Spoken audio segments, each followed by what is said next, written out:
Hey Yoga Mamas. Today I wanted to share a little sequence to help us get down onto the ground. I really first thought about using yoga sequences to get down on the ground when I was trying to think of ways to fit more yoga into my day. I've been a stay-at-home mom since 2016, and it's sometimes really hard to find even like 5 or 10 minutes to do yoga in a more formal setting, like on my mat, but there's plenty of opportunities around the house when my kids are around to just kind of like plop down on the rug or, do a pose at the kitchen counter or at the table.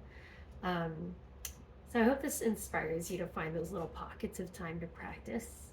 I don't always do it. I gotta remind myself. So hopefully, if that's your struggle too, hopefully you'll find a way to remind yourself. And that's what I'm here for too. I'm trying to remind you, trying to remind myself that there always is time for yoga. We just have to notice when those little moments are there.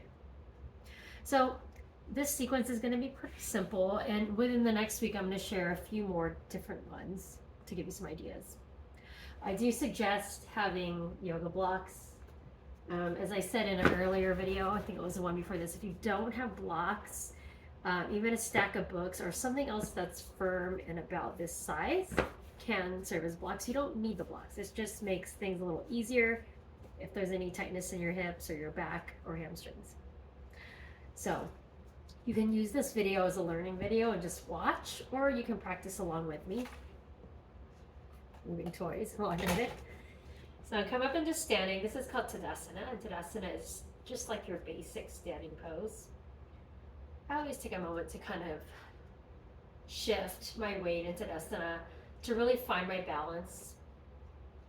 And when I do that, I like to relax my arms and my shoulders, my face, kind of bend my knees a little so that I don't get rigid. So Tadasana is usually done hands facing forward, but I say it's all right if you just let your arms hang. So take a full exhale and release all the breath from your lungs.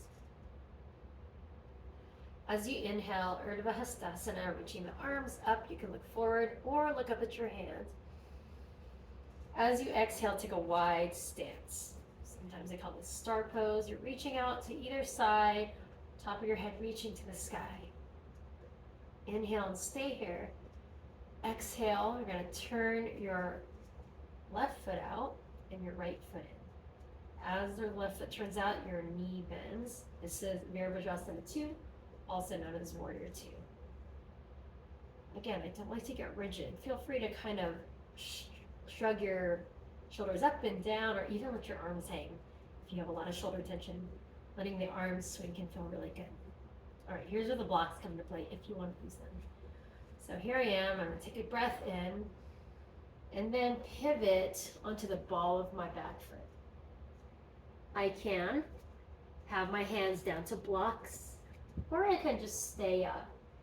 And you'll notice my back knee, it can either be straight or bent, and you'll feel in your body which one is best for you right now. So play with that.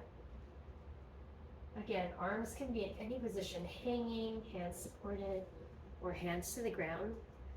When you're ready to transition, exhale and step that front foot back to meet the back one. This is plank pose. You can linger there, or you can come back to child's pose. Lower the knees, sit back. If you want to block under the hips, there it is. And the arms stretch forward, or they reach back. And here we are on the ground. So we made it. Notice though that there were a couple of asymmetrical poses in there. So if you want to even it out and do it on both sides, we'll do it again. I'll go a little more smoothly and quickly through it. So start in Tadasana. Fully exhale, release the air from your lungs. Inhale, wide stance. Exhale, Virabhadrasana 2, Warrior 2. You're looking over that shoulder. Breathing in. And then exhale and pivot onto the ball of that back foot. Crescent pose. Arms are relaxed. Or hands supported on thighs. Or hands to the blocks. So those three options. You decide how long you stay here. And when you're ready to transition, exhale and bring that front foot back to meet the back one. Stay here in plank pose, whether it's on the blocks or not, or lower the knees as you exhale, come back to child's pose.